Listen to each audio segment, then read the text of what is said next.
ಪಂಚಮಸಾಲ ರುಚಿ ಮತ್ತು ಸ್ವಾದಿಷ್ಟದ ಪ್ರೀತಿಯ ಸಂಗಮ. ಪಂಚಮಸಾಲಿಗಳ ಮೇಲೆ ಲಾಠಿ ಚಾರ್ಜ್, ಕೋಲಾಹಲ. ಸದನದಲ್ಲಿ ಆಡಳಿತ ವಿಪಕ್ಷಗಳ ನಡುವೆ ಜಟಾಪಟಿ. ಸರ್ಕಾರದ ಕ್ರಮ ಸಮರ್ಥಿಸಿಕೊಂಡ ಸಿಎಂ. ಈ ಸುದ್ದಿಗಳನ್ನು ನೋಡೋಣ ಪಂಚಮ ಕಿಚ್ಚು ನ್ಯೂಸ್ ಟಾಪ್ 9ನಲ್ಲಿ.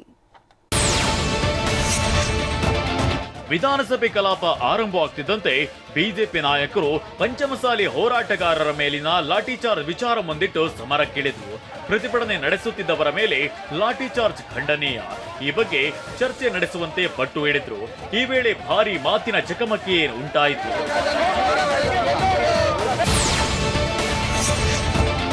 ಪಂಚಮಸಾಲಿ ಮೀಸಲಾತಿ ಹೋರಾಟದ ವಿಚಾರವಾಗಿ ವಿಧಾನಸಭೆಯಲ್ಲಿ ಮಾತನಾಡಿದ ಕಾಂಗ್ರೆಸ್ ಶಾಸಕ ವಿಜಯಾನಂದ ಕಾಶಪ್ಪನವರ್, ಇದು ಬಿಜೆಪಿ ಪ್ರಾಯೋಜಿತ ಹೋರಾಟ. ಗಲಾಟೆಯಲ್ಲಿ ಕಲ್ಲು ತೂರಿದವರು ಆರ್ಎಸ್ಎಸ್ನವರು ಅಂತ ಆರೋಪಿಸಿದ್ರು. ಕಾಶಪ್ಪನವರ್ ಮಾತಿಗೆ ಬಿಜೆಪಿ ಸದಸ್ಯರು ಕೆಂಡಾಮಂಡಲರಾದ್ರು. ಈ ವೇಳೆ ಭಾರಿ ಜಟಾಪಟಿ ನಡೆಯಿತು.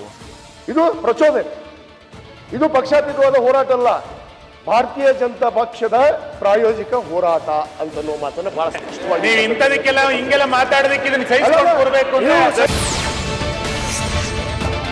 ಪಂಚಮಸಾಲಿ ಸಮುದಾಯದವರ ಹೋರಾಟ ಸಂವಿಧಾನ ವಿರೋಧಿ ಎಂಬ ಸಿಎಂ ಸಿದ್ದರಾಮಯ್ಯ ಹೇಳಿಕೆಗೆ ಯತ್ನಾಳ್ ವಿಧಾನಸಭೆಯಲ್ಲಿ ಆಕ್ಷೇಪ ವ್ಯಕ್ತಪಡಿಸಿದ್ರು. ಮುಖ್ಯಮಂತ್ರಿಗೆ ಹಿಂದೂಗಳು ಅಂದ್ರೆ ದ್ವೇಷ ಬೇಕೆ ಅಂತ ಪ್ರಶ್ನಿಸಿದ್ರು. ಇದಕ್ಕೆ ಸಿಟ್ಟಿಗೆದ್ದ ಸಚಿವ ಸಂತೋಷ್ ಲಾಡ್ ಯತ್ನಾಳ್ ವಿರುದ್ಧ ಮಾತಿನ ಕಾಳಗವನ್ನೇ ಆರಂಭಿಸಿದ್ರು.